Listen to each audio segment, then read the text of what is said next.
Good morning students. आज हम जो आकाशदीप कहानी है जयशंकर प्रसाद की, उनकी हम आज प्रसंग व्याख्या करेंगे। सार हम उसका कर चुके हैं, आज हम उसकी प्रसंग व्याख्या पर चर्चा करते हैं। विभीषण घात परिघात आरंभ हुआ। दोनों कुशल, दोनों तंत्रित गति वाले थे। बड़ी निपुणता से बुद्धगुप्त ने अपना कृपाण दांतों में पकड़कर अपने दोनों हाथ सुनहतर कर लिए, यानी आजाद कर लिए। चंपा ब्याह और विस्मय से देखने लगी। नाविक प्रसन्न हो गए, परंतु बुद्धगुप्त ने नायक का कृपाण वाला हाथ पकड़ लिया और विकट हुंकार से दूसरा हाथ कटी में डाल लिया, उसे गिरा दिया। दूसरे ही क्षण प्रभात की किरणों से बुद्धगुप्त को विजयी कृपाण उनके हाथों में चमक रही थी। नाविक की कैर आंखें प्राण भीख मांगने लगी थी। इन प्रस्तुत पंक्तियां हैं जो हमारी ये महान कहानीकार जयशंकर प्रसाद द्वारा रचित कहानी है, जो आकाशदीप उनसे ली गई है। इसमें उन्होंने अंधेरी रात में चलती नाव में बुद्धगुप्त और उस नायक के नाविक नायक के बीच स्वामित्व यानी कि स्वामी बनने के लिए एक द्वंद्व युद्ध शुरू होता है। शर्त यह थी कि जो विजयी होगा वही इस दल का स्वामी होगा। समुद्र में बंदी बनाए हुए चंपा और बुद्धगुप्त अपने विवेक से यानी अपनी समझदारी से अपनी नाव को पोत से अलग कर लेते हैं, यानी कि जो समुद्र के पोत से बांधी हुई थी उससे अलग कर अपने आप को आज़ाद कर लेते हैं। रात के अंधेरे में पोत में नाव में एक दूसरे से निकल गए, बहुत दूर निकल गए, क्योंकि उन्होंने अपनी नाव को आज़ाद करवा लिया और वह उनसे बहुत दूर निकल गए। परंतु नाव का स्वामी बनने के लिए बुद्धगुप्त और उस जो नाव के अन्य नायक थे उसके बीच द्वंद्व युद्ध हुआ और एक जय शर्त रखेगी कि जो इस युद्ध में विजयी होगा, जिसकी जीत होगी, वही इस नाव का स्वामी होगा।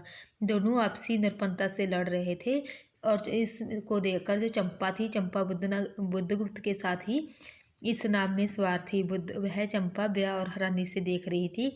इसी बीच बुद्धगुप्त यह युद्ध जीत जाता है। सूर्य निकलने से यानी कि सुबह होने पर बुद्धगुप्त को स्वामी घोषित कर दिया जाता है और वह नायक से महानायक बन जाता है। जो इस नाव का वह नायक था वह अब महानायक बन जाता है, क्योंकि पूरी नाव का देख रेख अब बुद्धगुप्त के हाथों में आ गई थी।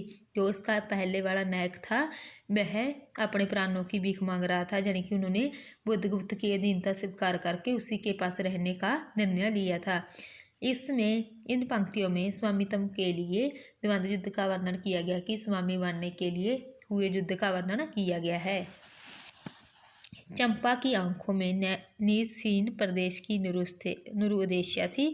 किसी काक्ष की लाल डोरे न थे। धवल पांग में बालकों के सदृश विश्वास था। हत्या व्यवसायी दयासु भी उसे देखकर कांप गया। उसके मन में भी एक सवर्णपूर्ण शारदा जोमन की पहली लहरों को जागने लगी। समुद्र बक्ष पर विलंब में राग रंजित संध्या थिरकने लगी। चंपा ने असहमत कुलतन उसकी पीठ पर बखेरे हुए थे। दिया दरस्तु ने देखा कि उस अपनी महिमा में अलौकिक एक तरुणा बालिका है। वह विस्मय से अपने हृदय को टटोलने लगा। उसे एक नई वस्तु का पता चला, वह थी कोमलता। इन पंक्तियों में बुद्धगुप्त और चंपा का वर्णन किया गया है कि वह बंदी बनाए हुए थे, उनका वर्णन किया है। ऐसी चंपा यानी कि वह निरुपदेश चंपा बैठी नाव में सोच रही थी कि अब उसके जीवन का कोई भी उद्देश्य बचा नहीं है। उसके चेहरे पर कुछ भी दिखाई नहीं दे रहा था, क्योंकि हमारे चेहरे पर कुछ आशा होती है, लेकिन जो चंपा थी उसके चेहरे पर कोई भी आशा दिखाई नहीं देती थी। वह अब उसका व्यवहार भी बच्चों सा हो गया था, क्योंकि बच्चों का व्यवहार चिड़चिड़ा सा होता है। उसका व्यवहार भी अब चिड़चिड़ा सा हो गया था, क्योंकि उसके जीवन का कोई भी उद्देश्य नहीं था। उसने कभी नहीं सोचा था कि वह अपने लोगों के बीच चली जाएगी, क्योंकि उनका पूरा जीवन ही एक बंदी के रूप में बीता था। उसे देखकर जो बुद्धगुप्त था वह भी कांपने लगा। उसने उस नवजौवना के लिए श्रद्धा जागने लगी।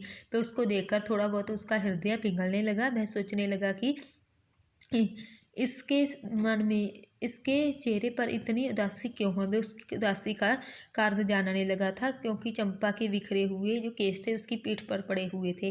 वे उसको देखकर, उसकी कोमलता को देखकर जो बुद्धगुप्त था उसका हृदय भी पसीज जाता है। उसने इतनी कोमलता किसी और में नहीं देखी थी। वह उसकी कोमलता के लिए वह उसे नया जीवन देने का अनुभव करने लगता है। वह सोचता है कि इस सारा जीवन इन्होंने बंदी के रूप में बताया है, अब उसे एक नया जीवन देकर उसके जीवन को संवारा जाए। इन पंक्तियों में बुद्धगुप्त का हृदय जो होता है परिवर्तित होते हृदय का वर्णन किया गया है।